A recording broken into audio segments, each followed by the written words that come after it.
ক্যানালে পানি দিছে মাত্র 3 বার।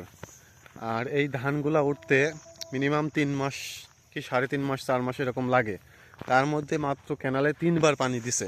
তো এর মধ্যেই মাশাল্লাহ আলহামদুলিল্লাহ ধানগুলা বেশ খুব সুন্দর পেকেও গেছে এবং কৃষকরা ধান কেটে সুন্দরভাবে ঘরেও তুলতে পারবে। এইটা হচ্ছে আমার ধান আর এটা হচ্ছে পাশের ধান। এই ধানটা আমার ধান থেকে প্রায় 2 সপ্তাহ আগে লাগাইছে। এই ধানটা পেকে একদম পরিপূর্ণ, ওই পাশে কাটাও হয়ে গেছে। অর্ধেকটা কেটে রেখে দিয়েছে আর বাকি অর্ধেকটা হয়তো কালকে কাটবে। কাটা দেখুন শেষ।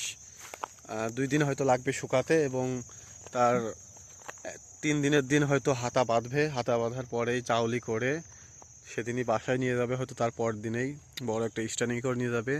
এবার অন্তত স্টারিং হয়তো ক্যানাল থেকে এই পর্যন্ত এখানে এসে হয়তো ধানগুলো নিয়ে যেতে পারবে, কারণ এবার ক্যানালে তেমনটা পানি নেই, ভুঁই এখনও প্রায় শক্ত শক্ত হয়ে আছে। তো এর আগে ক্যানালে যখন ঘন পানি দিত তখন কিন্তু ধান কাটার পরে জাউলি দেওয়ার পরে এখানে নিয়ে যেতে হলে এখান থেকে টেনে সরাসরি ওই ক্যানালের উপর যে রাখতে হতো মাথায় করে। তো ওখানে বেশ আলাদা আবার খাটনি হতো। তো এখন বেশ শক্ত হওয়ার কারণে একবারে স্টারিং সরাসরি এখানে চলে আসবে। আর এটা হচ্ছে আমার ধান, মাশাল্লাহ সুন্দর আলহামদুলিল্লাহ, খুব ভালো, আল্লাহর রহমতে ভালো ধান দিয়েছে। আমার ধানের জমির পাশে এটা হচ্ছে আমাদের কাঁঠাল গাছ।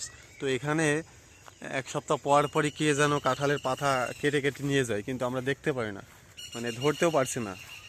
আমাদের এত ছাগল, আমার এত খামারের, তারপরেও মনে করেন যে আমাদের এই পাতা থাকে না।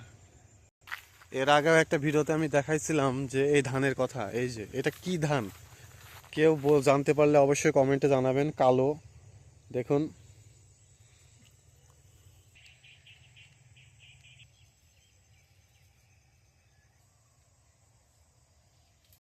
আসলে শীতকালে বিকেল টাইমে মাঠে আসতে বেশ গ্রামের পরিবেশ ভালোই লাগে, দেখতেও বেশ ভালো লাগে এবং ঘুরে বেড়াতে বেশ ভালো লাগে।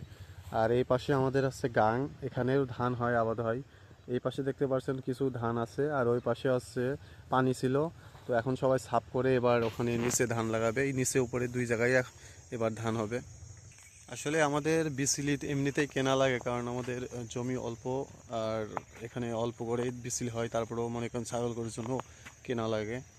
গত বছরে কিন্তু এই যে একটা এই ধানটা দেখতে পাচ্ছেন, এটা পুরো এরকম প্রত্যেকটা ধানে লেগে গেছিলো, কিন্তু বাট এবছরে আল্লাহ তাআলা এই রোগটা দেয়নি। মাশাআল্লাহ খুব সুন্দর এবার ধান হয়েছে। ধানের মধ্যে সব থেকে বেশি ক্ষতি করে এই জিনিসটা, শামা, এত লম্বা হয়ে এই অবস্থা। আসলে ধানের আবাদ করে যেমন কষ্ট আছে, আবার তেমন সুখও আছে। ধান কাটার পর যখন গোলা ভর্তি ধান হয়, বস্তা ভর্তি ধান হয়, এমনিতেই মনের মধ্যে অনেক ভালো লাগে। সেই ধানে আবার চাল গোড়া সব কিছুই হইতে থাকে।